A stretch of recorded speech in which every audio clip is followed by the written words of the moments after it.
안녕하십니까?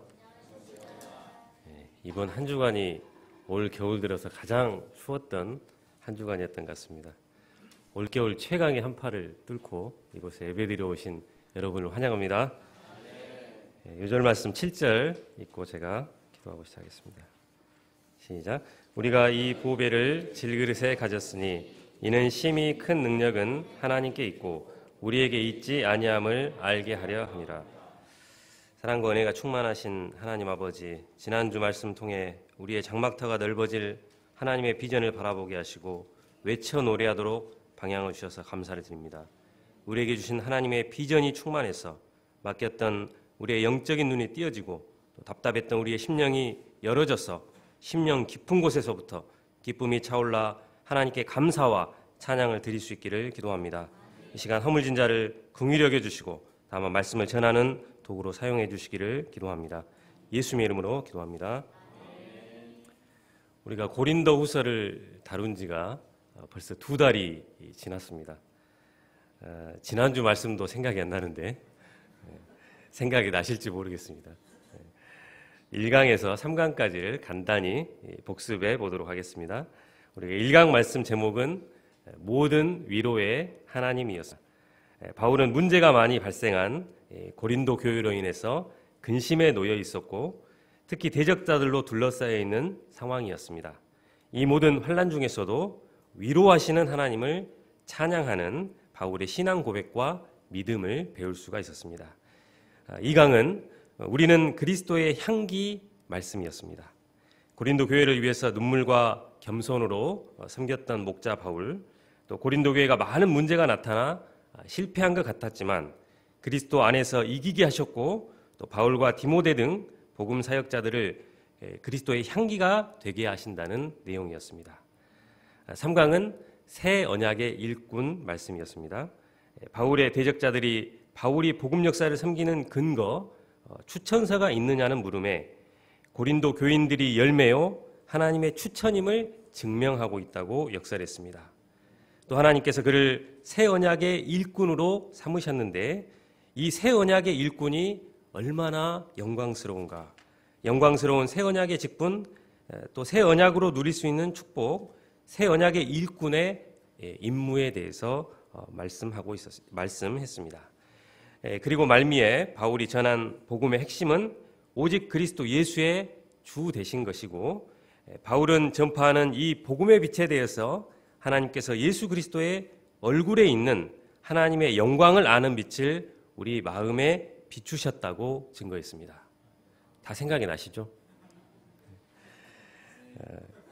오늘 말씀은 이 새 언약의 직분을 감당하는 사도 바울의 자세와 삶이 어떠했으며 그의 소망이 무엇인가를 말해주고 있습니다. 특히 바울은 질그릇과 같은 연약한 존재로 보배와 같은 새 언약의 직분을 감당하기 위해서 수많은 환난을 당했습니다. 그러나 바울은 능력이 심히 크신 하나님을 믿음으로 승리의 삶을 살았습니다. 오늘 말씀을 통해서 보배를 담은 질그릇으로서 복음을 전파하는 실제적인 믿음을 배울 수 있기를 기도합니다. 7절을 다 함께 읽어보겠습니다. 시작. 우리가 이 보배를 질그릇에 가졌으니 이는 심히 큰 능력은 하나님께 있고 우리에게 있지 아니함을 알게 하려 함이라. 이 말씀은 6절 말씀을 받고 있습니다. 어두운 데에 빛이 비치라 말씀하셨던 그 하나님께서 예수 그리스도의 얼굴에 있는 하나님의 영광을 아는 빛을 우리 마음에 비추셨느니라. 우리가 이 보배를 질그릇에 가졌으니, 여기서 보배는 무엇이고 또 보배를 질그릇에 가졌다는 것은 무슨 뜻입니까? 첫째, 예수님이 보배가 되십니다. 보물이나 보배란 매우 가치가 있어서 애지중지 귀하게 여기는 것입니다. 대부분의 사람들은 금이나 보석을 좋아합니다. 금이나 보석을 좋아해서 반지나 목걸이로 만들어서 몸에 지니고 다니기도 합니다. 시간이 흘러도 변하지 않으며 그 아름다움을 오래 간직하고 있기 때문입니다. 지난 1월 7일 미국에서 어떤 사람이 파워벌 복권에 당첨되었는데 당첨금이 무려 7억 5,870만 달러, 우리나라 돈으로 8,549억 원이라고 합니다. 사람들은 이렇게 돈을 많이 벌어서 재벌이 되는 것을 보배처럼 여기고 열심히 복권을 사서 긁고자 합니다. 그러나 미국 복권 당첨자의 3분의 1은 파산자 신세가 되었고 일부는 강력 사건인 살인과 납치에 연루되어 있다고 합니다. 일반인에 비해 살인사건에 연루될 확률이 20배나 높고 가족에 의한 살인은 120배나 높다고 합니다. 이런 통계를 보니 차라리 복권에 당첨이 안 되는 것이 더 복인 것 같습니다. 얼마 전 한 북한군 병사가 판문점을 통해 귀순하다가 5, 6발의 총상을 맞아 죽기 일보 직전까지 갔습니다. 그런데 그 총상으로 죽어가는 귀순병을 이국정 교수가 집도해서 기적과 같이 살 수 있었습니다. 그 북한군 병사에게 있어 이국정 교수는 생명의 은인이요 보배였습니다. 예수님은 우리 인생들에게 이처럼 생명을 주시는 보배가 되십니다. 예수님은 어떤 분이십니까? 4장 4절 하반절에 그리스도는 하나님의 형상이라고 했습니다. 예수님은 보통 분이 아니십니다.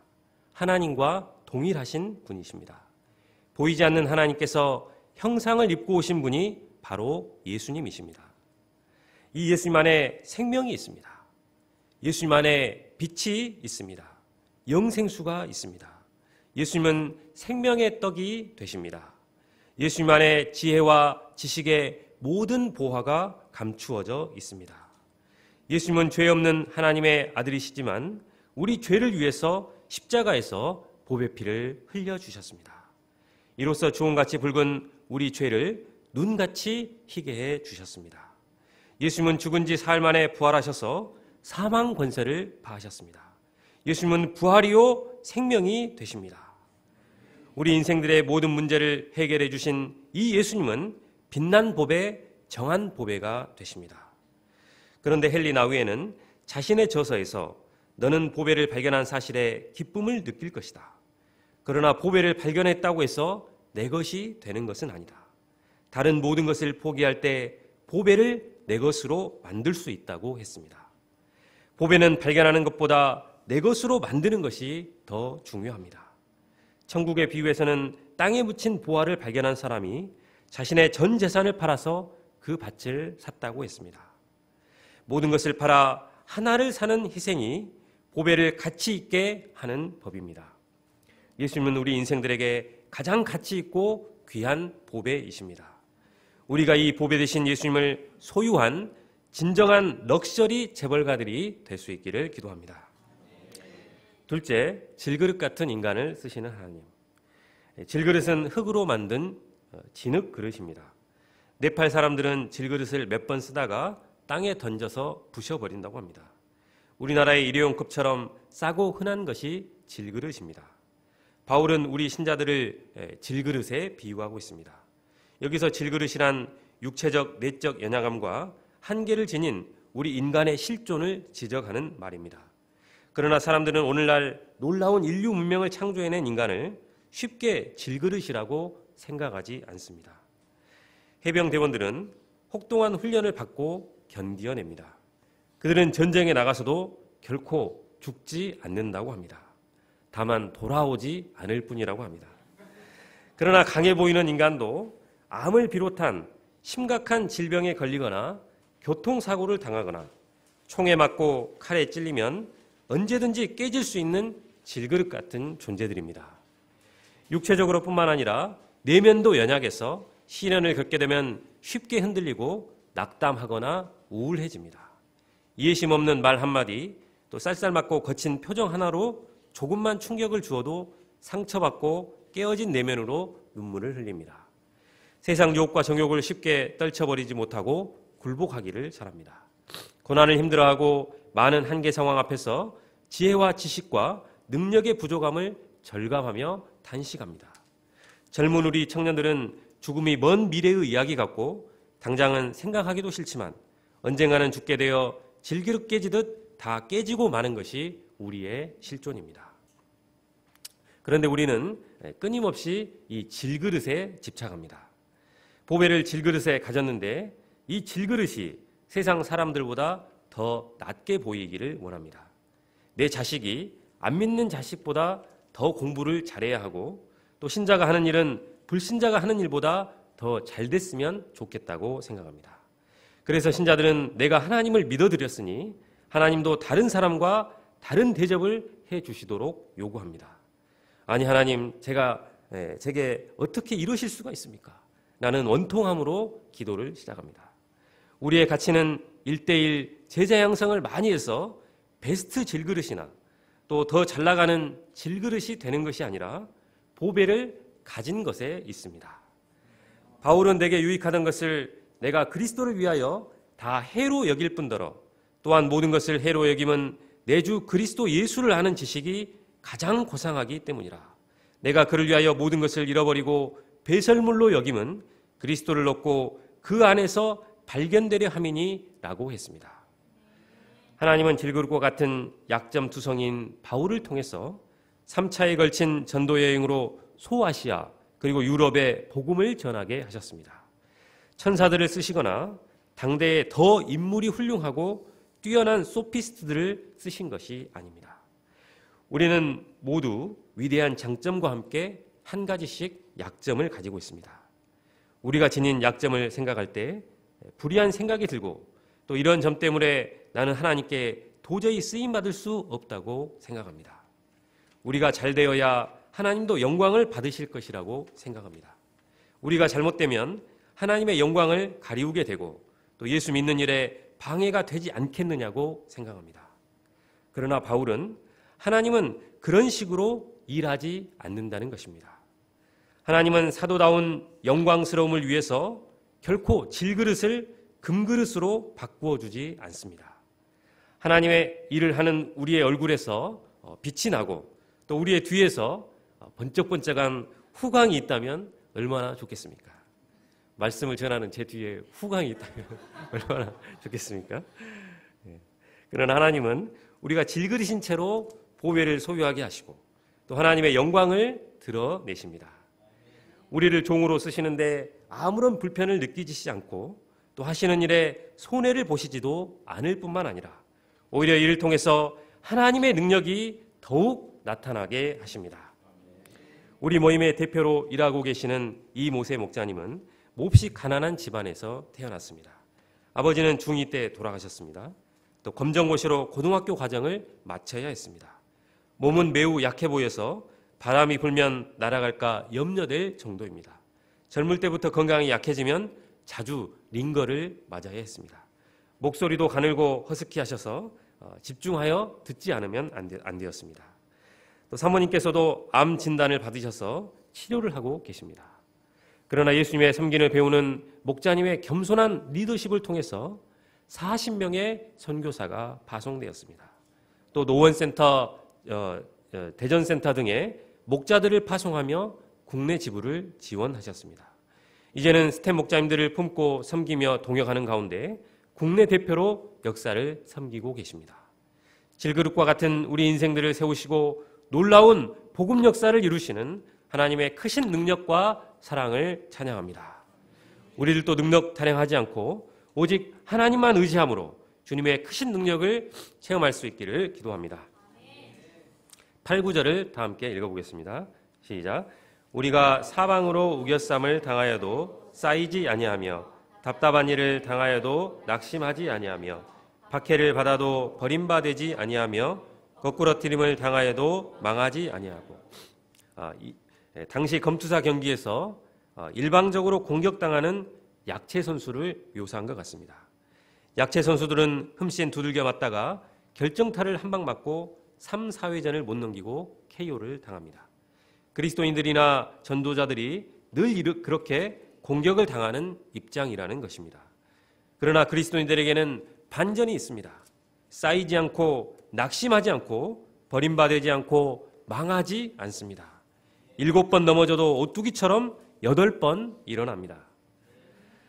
우리나라 권투계의 전설 홍수환 선수가 카라야스키를 상대로 4번 다운을 당한 후 5번째로 일어나 KO 역전승을 거두었습니다. 그는 그 비결을 이렇게 말했습니다. 내가 어렸을 때부터 녹용을 먹여서 맷집이 좋아. 그리스도인들은 늘 하나님의 말씀을 먹고 기도하기 때문에, 그리고 능력의 보배가 그 마음속에 있기 때문에 맷집이 좋습니다.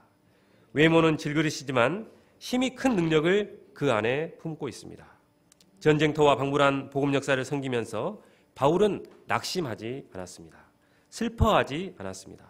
오히려 10절 상반절에 보면 항상 예수의 죽음을 몸에 짊어진다고 했습니다. 예수의 죽음을 몸에 짊어진다는 것은 공동 번역에서 예수의 죽음을 몸으로 경험한다고 했습니다. 예수님의 십자가 고난에 적극적으로 동참하는 것입니다. 누가 시켜서 억지로 하는 것이 아닙니다.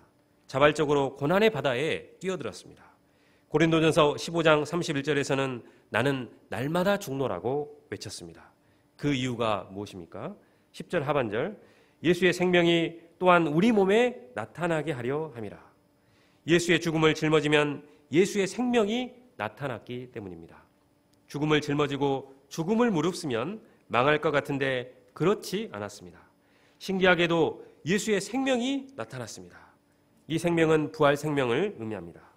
여기에 놀라운 비밀이 숨어 있습니다. 십자가와 부활의 비밀, 죽음에 뛰어드는데 죽지 않고 오히려 더 능력 있게 살아나는 것, 이것이 예수님 안에서 가능합니다. 예수님이 먼저 본을 보이셨습니다. 그래서 예수님이 보배인 것입니다. 바울도 이 십자가와 부활의 능력을 수없이 체험했습니다. 에베소에서 복음을 전하다가 우겨쌈을 당했습니다. 복음 역사가 활발히 일어나자 아데미 신상을 만들어서 팔던 상인들이 반발했습니다. 장사에 타격을 입자 바울과 복음 전도자들을 우겨쌌고 또 그들을 고소했습니다. 루스드라에서는 돌에 맞아 죽을 뻔하기도 했습니다. 빌립보에서는 복음을 전하다가 붙잡혀 옷이 찢어지고 매로 맞고 발이 착고에 채워져서 깊은 감옥에 수감되었습니다. 그가 이처럼 예수의 죽음을 몸에 짊어졌을 때 망했습니까? 아닙니다. 오히려 예수의 생명이 그 몸에 나타났습니다. 루스드라에서는 돌에 맞아 기절했지만 다시 일어나서 성에 들어가 복음을 전했습니다. 그는 담대히 말했습니다. 우리가 하나님의 나라에 들어가려면 많은 환난을 겪어야 할 것이라. 빌립보에서도 감옥에서 하나님께 찬송하며 기도하자 큰 지진이 일어나서 옥터가 움직이고 감옥문이 열리고 메인 것이 벗어졌습니다. 간수가 회개하고 온 집안이 예수님을 믿고 세례를 받았습니다. 사도 바울이 고난을 피해 다녔다면 예수의 생명이 잘 나타나지 않았을 것입니다. 그가 죽을 각오를 하고 목을 내놓고 예수의 죽음을 몸에 짊어졌기 때문에 오히려 예수의 생명이 나타난 것입니다. 한 영혼의 구원은 그냥 일어나지 않습니다. 목자가 고난을 짊어질 때 그리스도의 생명과 능력이 양들의 마음속에 능력으로 역사합니다. 그러므로 목자는 고난을 사랑하고 고난을 즐거워하는 삶을 살아야 합니다. 고난이 없이는 결코 한 생명도 구할 수 없습니다. 한 생명이 잉태되기 위해서는 해산의 수고를 감당해야 합니다. 이는 생명의 법칙입니다. 한 알의 밀이 땅에 떨어져 죽어야 많은 열매를 맺는 것입니다. 지금 우리가 누리고 있는 신앙적인 유산은 나를 섬겨주신 목자님들과 믿음의 조상들의 피와 땀과 눈물과 수고에 기인하고 있습니다. 그런데 이 열매를 나만 따먹고 그만둔다면 믿음의 계승 역사는 일어나지 않습니다. 이 시간 우리가 한 알에 썩는 밀알과 같이 썩고 복음과 함께 고난받고자 하는 분명한 각오와 결단을 할 수 있기를 기도합니다. 14절, 15절을 함께 읽어보겠습니다. 시작.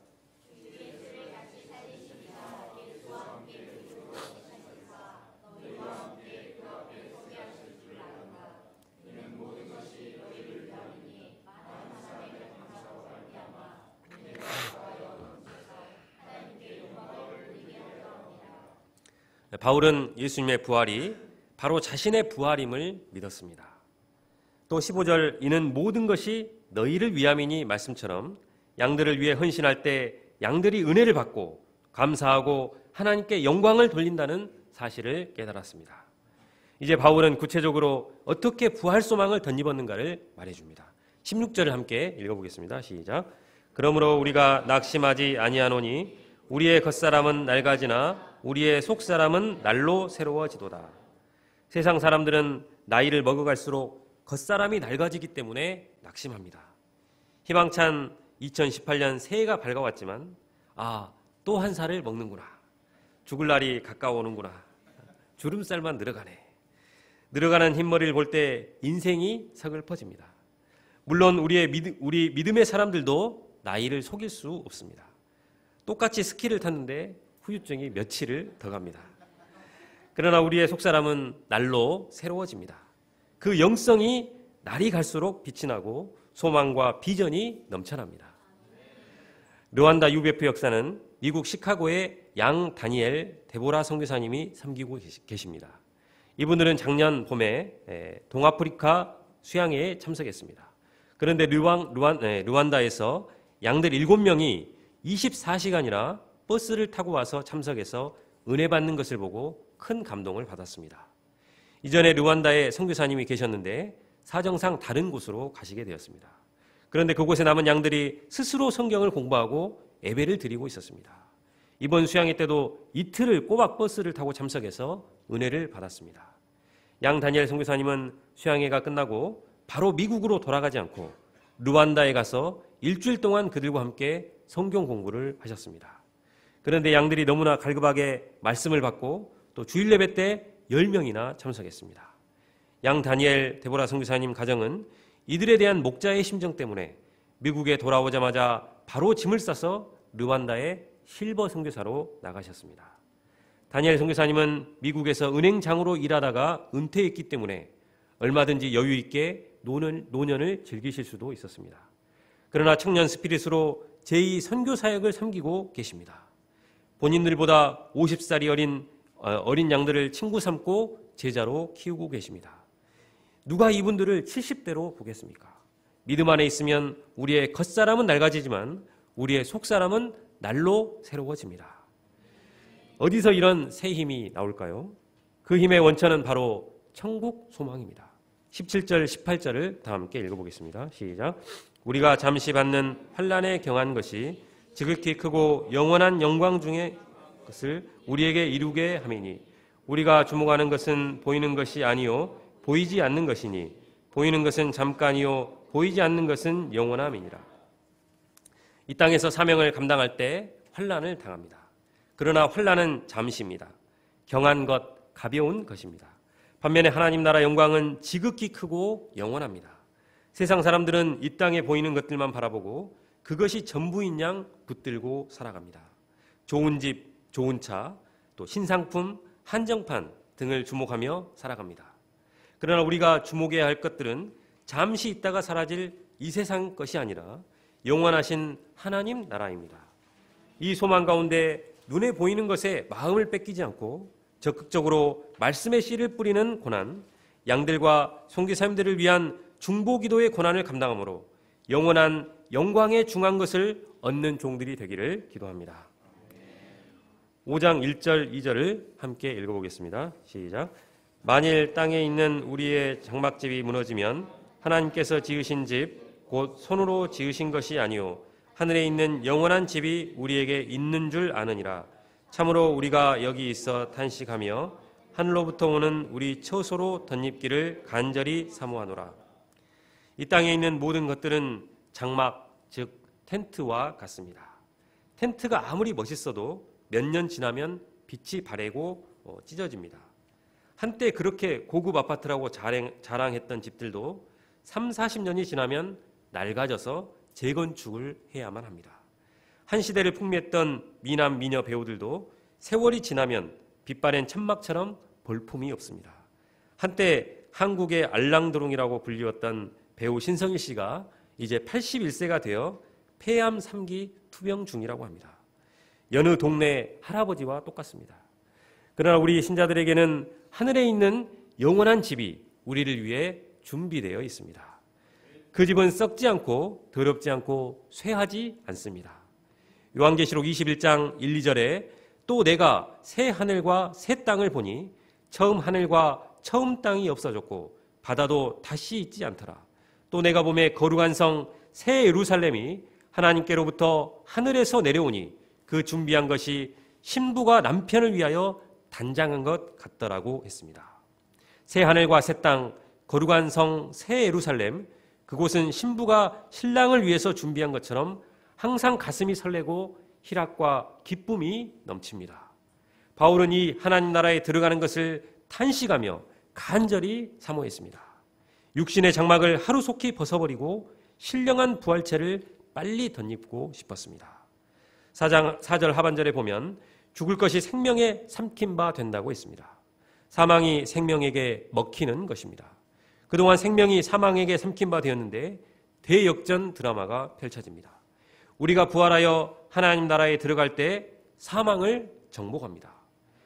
우리 육체가 질그릇과 같이 현재는 보잘 것이 없지만 하나님 나라에 들어가면 신령한 모습으로 다시 살아납니다. 썩을 것으로 심고 썩지 아니할 것으로 다시 살며 욕된 것으로 심고 영광스러운 것으로 다시 살며 약한 것으로 심고 강한 것으로 다시 살아나며 육의 몸으로 심고 신령한 몸으로 다시 살아납니다. 누가 이것을 보증합니까? 5절을 보십시오. 곧 이것을 우리에게 이루게 하시고 보증으로 성령을 우리에게 주시는 이는 하나님이시니라. 보증으로 번역된 말 아라보는 계약금 지급을 의미하는 상업 용어입니다. 이 말은 나머지 잔금을 확실하게 지불하겠다는 것을 약속하기 위해서 미리 지불하는 계약금을 말합니다. 하나님께서 성도들 안에 성령을 보내주신 것은 장차 그들이 그리스도 영광의 몸을 입을 때까지 모든 것을 책임지시겠다는 약속의 표시입니다. 때문에 바울은 담대하게 말했습니다. 8절을 다 함께 읽어보겠습니다. 시작. 우리가 담대하여 원하는 바는 차라리 몸을 떠나 주와 함께 있는 그것이라. 바울은 차라리 빨리 육신의 장막집을 벗어버리고 하나님 나라에 가서 주님과 함께 있기를 소망했습니다. 그러나 자기만 좋자고 빨리 하나님 나라에 들어갈 수도 없었습니다. 9절을 보십시오. 그런즉 우리는 몸으로 있든지 떠나든지 주를 기쁘시게 하는 자가 되기를 힘쓰노라. 지금 육신의 몸을 덧입고 있든지 몸을 떠나서 하나님 나라에 들어가든지 그것이 중요하지 않습니다. 그는 오직 주를 기쁘시게 하기를 원했습니다. 주님께서 더 사명을 감당하고 오라고 하시면 이 땅에 남아서 최선을 다하고 지금 천국으로 오라고 하시면 즉시 생을 마감하고 하나님 나라에 올라갈 준비가 되어 있었습니다. 바울은 아무 것에도 얽매이지 않았습니다. 삶과 죽음을 초월했습니다. 몸으로 있든지 떠나든지 주를 기쁘시게 하는 자가 되기를 힘쓰노라. 빌립보서 1장 20절 21절에서도 살든지 죽든지 내 몸에서 그리스도가 존귀하게 되게 하려 하나니 이는 내게 사는 것이 그리스도니 죽는 것도 유익함이라고 했습니다. 고린도전서 10장 31절에서는 그런즉 너희가 먹든지 마시든지 무엇을 하든지 다 하나님의 영광을 위하여 하라고 했습니다. 바울이 이처럼 상황에 매이지 않고 충성을 다하는 이유가 무엇입니까? 10절을 다 같이 읽어보겠습니다. 시작. 이는 우리가 다 반드시 그리스도의 심판대 앞에 나타나게 되어 각각 선악간에 그 몸으로 행한 것을 따라 받으려 합니다. 언젠가는 하나님 앞에 서서 심판을 받아야 합니다. 하나님 앞에 서서 심판을 받을 때 얼마나 떨리겠습니까? 주님 앞에 서서 준엄한 심판을 받을 것을 생각하면 인생을 함부로 살 수가 없습니다. 두렵고 떨림으로 하나님 앞에 살 수밖에 없습니다. 사실 이것이 좋습니다. 어디서 시험 문제가 나올지 몰라야 모든 부분을 꼼꼼하게 공부하듯이 우리도 주님 앞에 언제 설지 모르기 때문에 항상 최선을 다해서 깨어있게 됩니다. 어떤 분은 유서를 써서 가슴에 넣고 다니며 오늘이 인생의 마지막인 것처럼 열심히 산다고 했습니다. 결론적으로 우리 인생은 질그릇과 같습니다. 그런데 보배 되신 예수님을 허물진 우리에게 허락하셨으니 얼마나 감사합니까? 모든 능력은 내가 아니라 예수님께로부터 나옵니다. 우리가 어떤 어려움을 만나도 낙심하지 말고 보배 되신 예수님을 굳게 붙들어야겠습니다. 우리를 위해서 하늘에 예비되어 있는 영원한 천국을 소망해야겠습니다. 천국을 소망하며 예수님의 죽음을 몸에 짊어짐으로 예수의 생명을 덧입는 부활의 증인들이 될 수 있기를 기도합니다. 7절 말씀을 읽고 기도하고 마치겠습니다. 시작. 우리가 이 보배를 질그릇에 가졌으니 이는 심히 큰 능력은 하나님께 있고 우리에게 있지 아니함을 알게 하려 함이라. 하나님 아버지, 죄로 인해 비참하게 죽을 죄인들을 구원하여 주시고 은혜로 하나님의 복음을 맡은 일꾼들로 세워주신 크신 은혜에 감사를 드립니다. 질그릇과 같은 저희들을 쓰시는 은혜를 알고 바울처럼 부활의 소망 중에 복음과 함께 고난받기를 각오하고 때마다 우리에게 주시는 고난들을 피하지 않고 적극적으로 감당할 수 있기를 기도합니다. 장차 입게 될 하늘에 있는 영원한 집을 사모함으로 예수님의 죽음을 몸에 짊어질 수 있게 도와주시고 이로 인해 예수의 생명을 덧입는 부활의 증인된 삶을 살 수 있기를 기도합니다. 감사드리고 예수님의 이름으로 기도합니다.